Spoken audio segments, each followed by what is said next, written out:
वकील की बात का कहीं ना कहीं एक सेंस भी बन रहा था, और इस केस में प्रणव को कुछ अनवांटेड हेल्प्स भी मिले थे।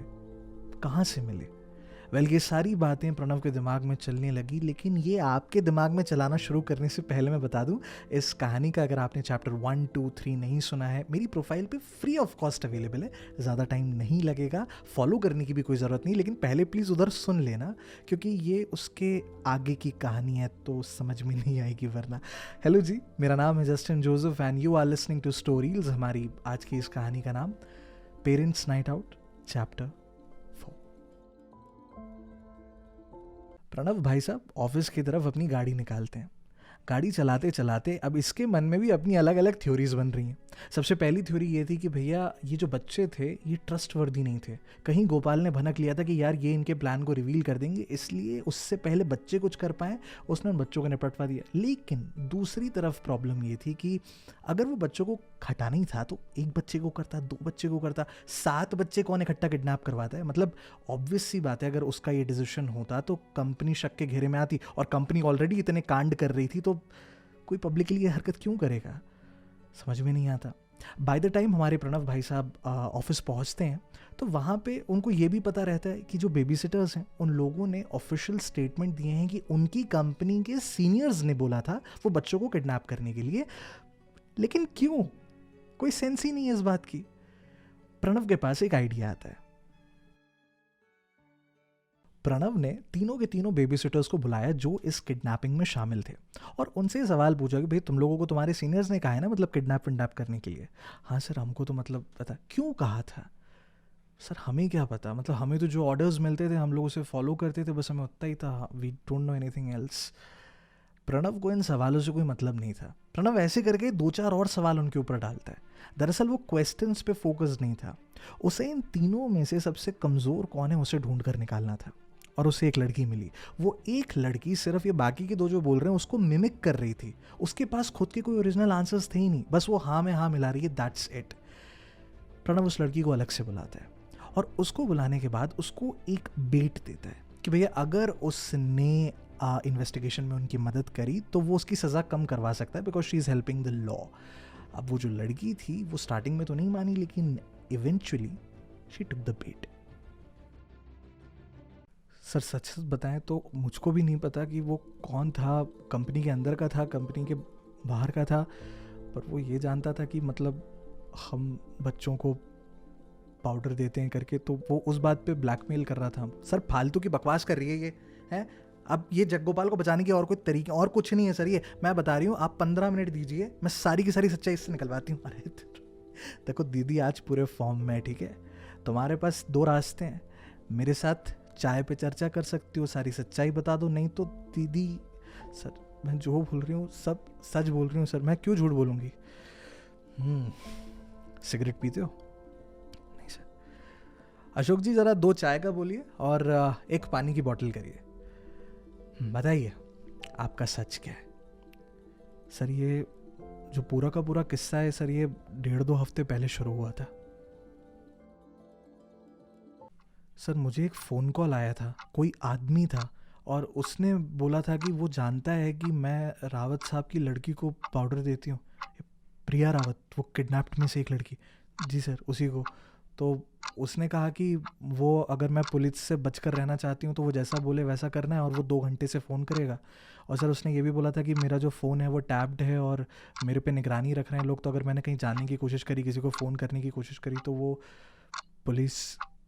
ठीक है, फिर 2 घंटे बाद सर उसका फ़ोन आया जिसके अंदर उसने पूरा इंस्ट्रक्शन दिया कि कैसे। सर मैं क्या, प्रिया और रेहान करके एक था जिसकी मैं बेबी सिटिंग करती थी, तो उन दोनों को फंसाने का काम मेरा था।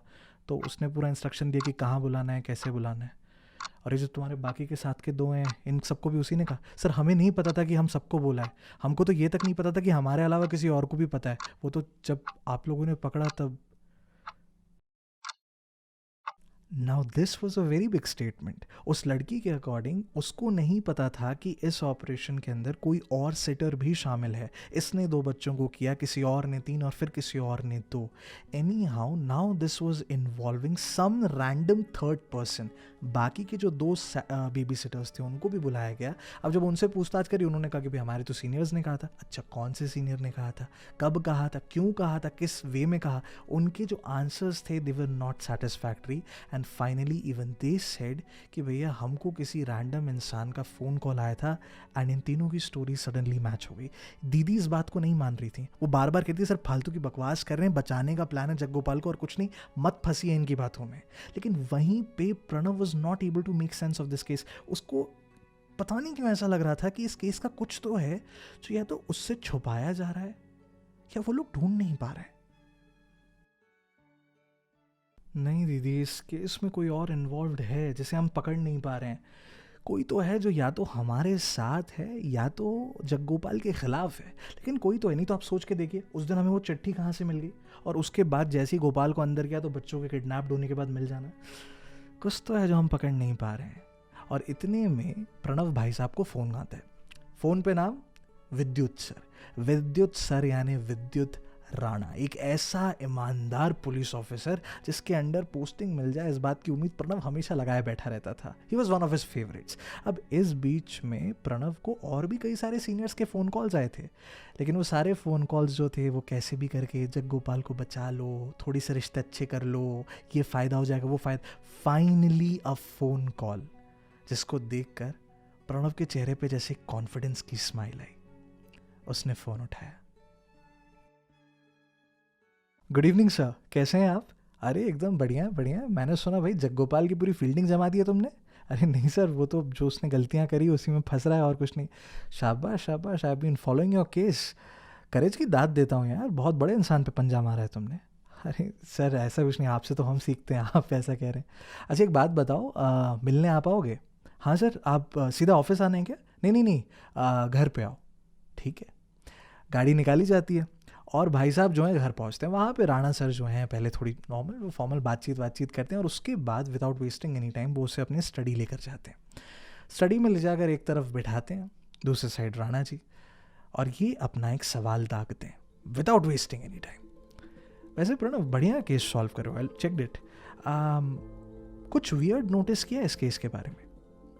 अब ये काफ़ी स्ट्रेट फॉरवर्ड क्वेश्चन था लेकिन प्रणव समझ नहीं पाया, कुछ स्पेसिफिक जानना चाहते थे ये। प्रणव इस केस की जनरल ब्रीफिंग को करता है और वो ये भी बताता है कैसे उसको एक डाउट है कि कोई तो थर्ड पर्सन है जो यहाँ उनकी मदद करने की कोशिश कर रहा है, और वो उन स्पेसिफिक इंसिडेंसेस को भी बताता है। ये सुनते ही साथ जो राणा सर है वो बोल पड़ते हैं, so it's true sir. I mean वो जो बाकी के जो 2 चार्जेस हैं, किडनैपिंग और ऑर्गन ट्रैफिकिंग, वो गलत हैं। मतलब जगगोपाल उसमें इन्वॉल्व नहीं है। नहीं सर, मतलब वी हैव एविडेंसेस उसके अगेंस्ट में दैट पीपल आर कन्फेसिंग। नहीं नहीं, वो तो सब ड्रग्स के अगेंस्ट में है ना। वो जो बाकी के 2 चार्जेस हैं दे आर फॉल्स।